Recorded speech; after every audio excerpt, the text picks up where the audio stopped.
It's good to see the South African Film Festival is coming up very shortly, May 2nd to the 30th in Australia and New Zealand. And it's my great pleasure to be speaking to Ricky Human, who is the co-director of programming and events for the South African Film Festival. Ricky, welcome again to Movie Metropolis. Hi, Peter. Lovely to see you again this evening. It feels like this year has gone past so quickly, and here we are. It's the sixth Exactly. annual festival, and we're so excited about it again this year. Yes, I'm so pleased to see the festival is back, and we'll talk about screenings, venues, and all that shortly. But I noticed the concept behind it is that it's 30 years since democratic elections were held in South Africa. So that's a great thing to celebrate. That is indeed a wonderful thing for us to celebrate. I can't believe it's 30 years already since the first democratic elections were in South Africa. So to celebrate this, we actually thought to bring into our program a couple of really interesting and nice classic films. One of that would be our closing night film this year called Mapantsula. And this film was remastered and re-digitized last year into a 4K version. And interesting enough, and it was released again in Cannes last year. Interesting enough, in 1985, when there was it was the filmmaker. Let me start there. He's a very prolific filmmaker. He's a South African German director, or South African director from German descent. His name is Oliver Schmidt, Yeah. and adored by prestige film festivals all over the world. And he actually started in South Africa as a nightclub owner and a DJ. And when he produced his first movie, it was in 1985, and he had to clear his screenplay through the authorities in South Africa. And obviously he gave them the whole screenplay, and they looked at the film because the backdrop was the anti-apartheid era, and although it was a gangster movie, it was set against the backdrop. And when his film came out, it got banned in South Africa.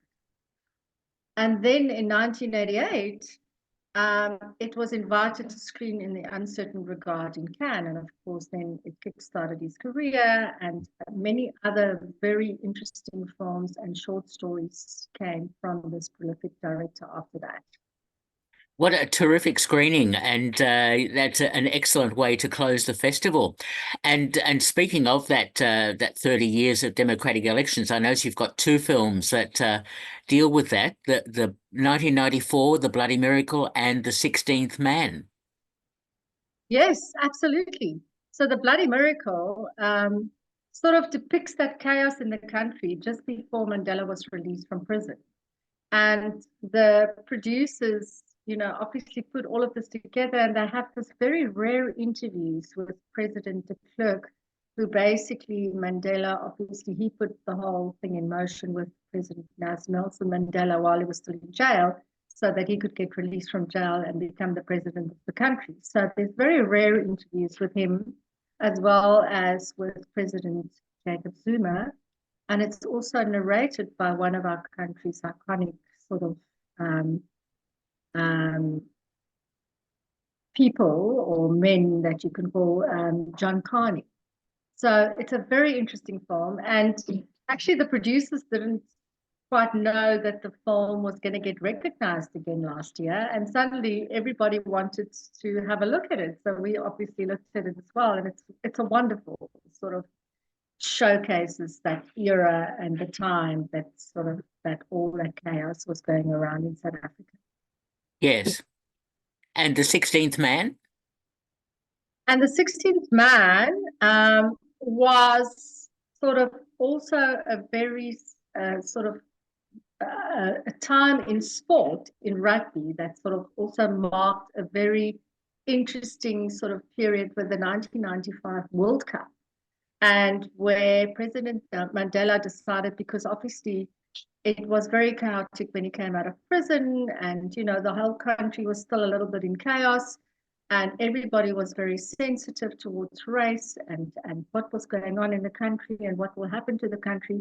And just he obviously was a majestic man and decided to actually attend this the rugby game, and we won that year, and it was absolutely mad in the country. I mean, he was just released from prison. He attended the game, and it was a lot of backlash from, different people and different sort of what was going on. But he congratulated the captain at the time, Francois Pienaar, on live TV. And it kind of it was that one moment in time that sport just united that entire country, and everybody was celebrating, and there was just this peace and celebration going on. So the 16 man is obviously reminiscent of the time, and it's about this guy that kind of is involved and on the backdrop of this whole game and everything going on. And in a way, this also sort of spiked the interest for the Invictus film that followed after the really big was Matt Damon and everybody else. What a terrific history, and I'm so glad you're screening those films. Now, I noticed the opening night film is a new film called The Umbrella Men. Yes. So we also decided this year, in celebration of this democracy in the 30 years, we're going to bring a couple of contemporary films that's got some music and dancing and sort of really brings our culture and our heritage together. So The Umbrella Men is a wonderful film set against the backdrop of the Cape Townian minstrel sort of celebration each year. When they celebrate Second New Year, they come out. They have wonderful sort of soulful music in the band, and they dress up and they come out and they're in the streets, and there's dancing. And this minstrel group, obviously this film is set against that backdrop where this team of people, and it's got really interesting characters in it. It's got some wonderful cameos of comedians, stand-up comedians in South Africa that's very well known, and some of them are known at international comedy festivals. Gisela Diga is in it, Jaya Rasteen is in it. And it's basically, this group of people that this guy inherits a club, and, the story of the club that comes with all this debt. And then they decided, but this club is always used for them to practice for their group of minstrels to come together and to join the celebrations each year. And so it's a kind of a heist with this backdrop. It's fantastic. It's wonderful. Sounds good. Arthur is the director, and he made a movie. One of his first movies called Bunny Chow, was invited to for the official selection for the Toronto Film Festival. And sort of that's where he came about, and all of these movies also came out of his stables. So we're very excited to have The Umbrella Men as our opening night film this year, and we believe that it will appeal to everybody with the dancing and the music and the minstrels across all of our patrons that always attend our festival this year. Okay, well done. Excellent. Now, notice you've got 5 feature films in the program, including Seconds and Hans Crosses the Rubicon, etc. Tell me about selecting those feature films. Well, actually, we have 6. We have 6. just other film that's just been added very late to the festival, and this celebration of sort of a mini focus on Oliver Schmidt with Mapantsula. It's called Life Above All.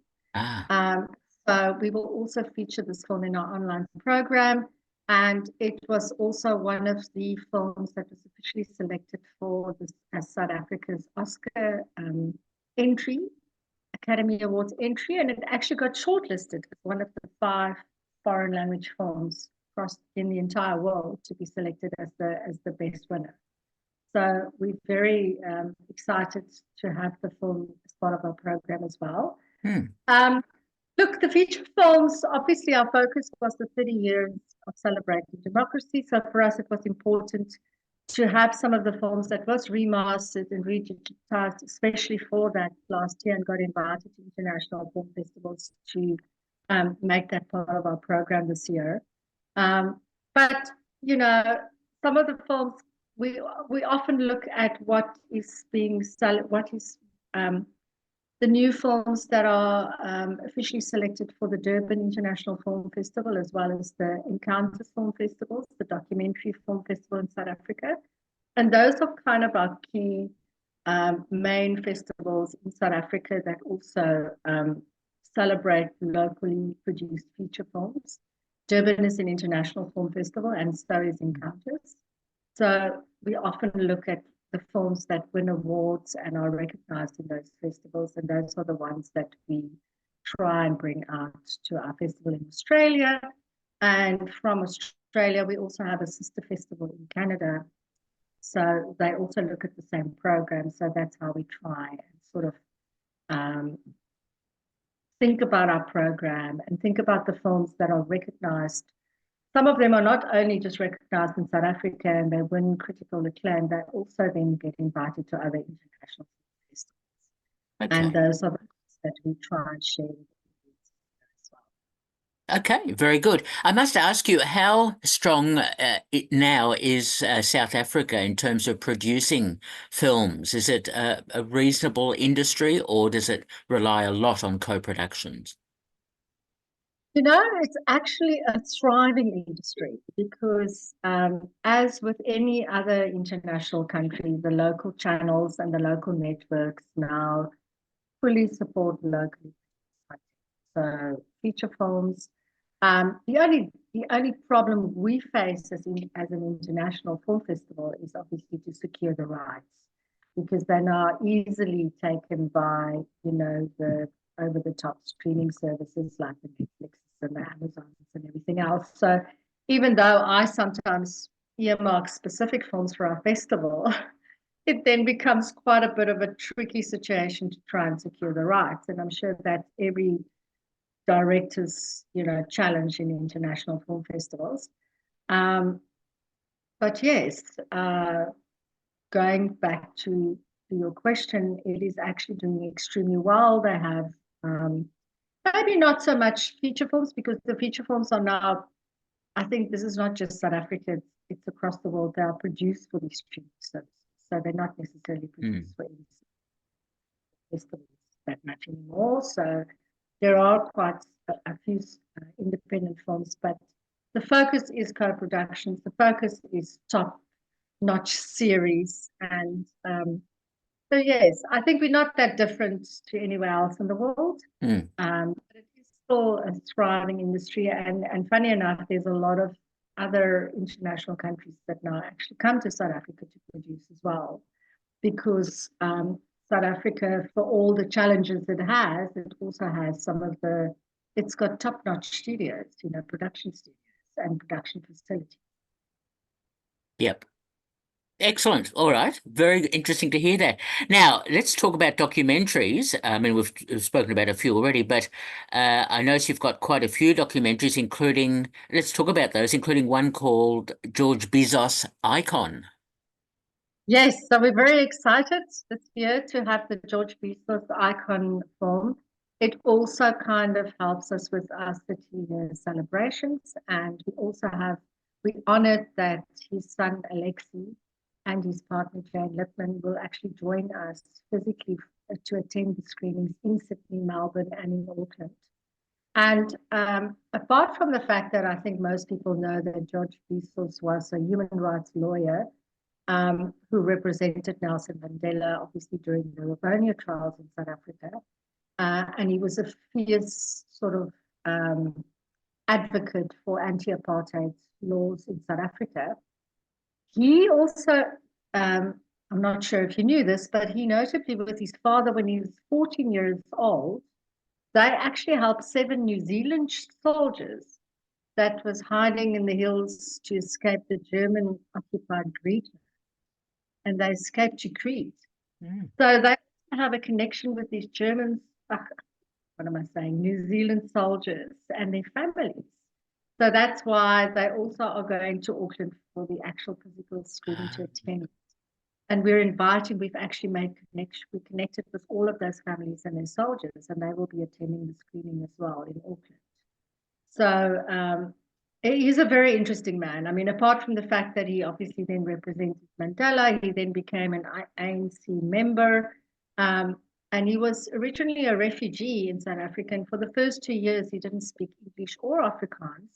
And he couldn't even go to school. But later, he obviously got his degree through the University of Johannesburg and served as this lawyer, become a lawyer that was highly recognized in South Africa. And he also served in later years on the Truth and Reconciliation Commission. Mandela actually appointed him as one of the Judicial Service Commission. Uh-huh. So yes, we're very excited. It's an interesting Yes. talk to have in our program this year, and also with the family attending. I believe that will bring it a lot of attention to it. They're also releasing a book. So we're very excited to welcome. Well done on that. That sounds terrific. Okay. Now, just mentioning one other documentary, I noticed one that sounds quite controversial, perhaps, called The Radical. Yes, we've been trying to get it last year already, and due to other festivals and other commitments, we couldn't get the film in the festival, but we're excited to have it this year. It's actually based on a Muslim, Mushin Hendricks, who became the first gay imam in South Africa.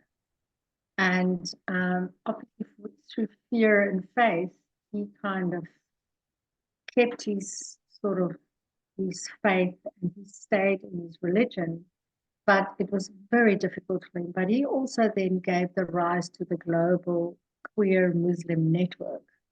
So it's a very intimate and interesting portrait of him sort of trying to retain his status, not lose his religion and his faith, but at the same time, sort of practicing, he's in the LGBTQ plus community, and it's not something that the African community is well supported, for a lack of a better word.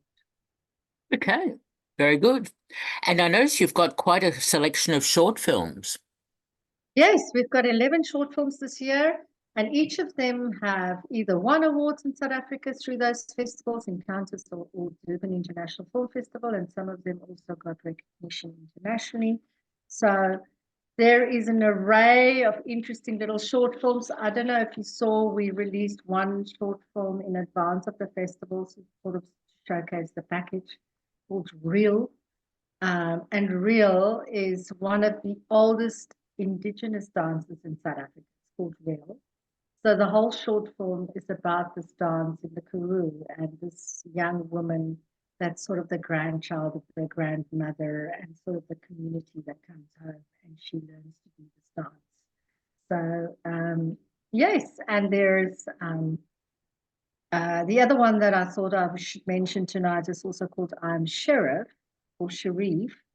I Am Sharif. It's also about a young trans man going into the rural communities in the mountains of Lesotho and explaining to scholars and elders of what it means to be a trans man, and what the transition meant to him and how it affected him personally. And actually, if you watch this film, I was quite sort of taken aback, the blatant questions they threw at him, and he openly and honestly just answered all of it.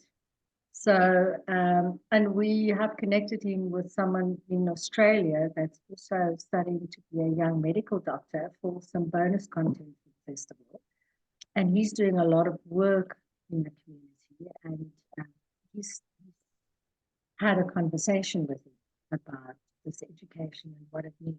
So it's very interesting. And so I think the short films are either part of the main festival pass. So if you want to join the festival, you can buy one pass and you can see all the features, the documentaries and the short films, or you can actually just buy a short film package pass and watch all 11 shorts together. Okay, sounds good. Now, tell me about screening venues, because you've mentioned that there'll be online screenings as well as, I gather, some cinema screenings. Which cinemas are you using? Yeah. So at the moment, we're using the same ones that we did last year, except for Brisbane. Brisbane will be in 3 different complexes. So everybody must have a look, go to our website, www.safra.au, and you'll find exactly which venues and which screenings and which times. But all the films in all the, and also it will be Sydney, Melbourne, and Brisbane and Auckland. So all the films we open the festival on the 2nd with Umbrella Men across all the regions, except Melbourne will be the day after. So the Thursday night will be Sydney, and then Melbourne will be on the Friday night, but everybody else is also on the 2nd. And then we have the Bezos film that will be screening in Sydney on the 5th. And because the family is part of the Q&A after the film, and they are actually here, we'll have the screening in Sydney on the Sunday, the 5th. We'll have the screening in Melbourne on the 8th. And then in New Zealand, it will happen on the 12th. And all the other regions will follow the screening on the 5th, the Sunday. So the same for Brisbane. And then Mapantsula is one of the films that we are not able to actually showcase online. So you will only be able to see this film in cinema. That's why it's our closing night film. Mm-hmm. And it will screen in all the regions in Brisbane. Excellent programming. So a really terrific selection of films from South Africa and the celebration. And we should mention also, and I'll just reiterate the website, www.saff.org.au for details, but all profits go to Education Without Borders. Yes, thank you for mentioning that. That was going to be my closing remarks.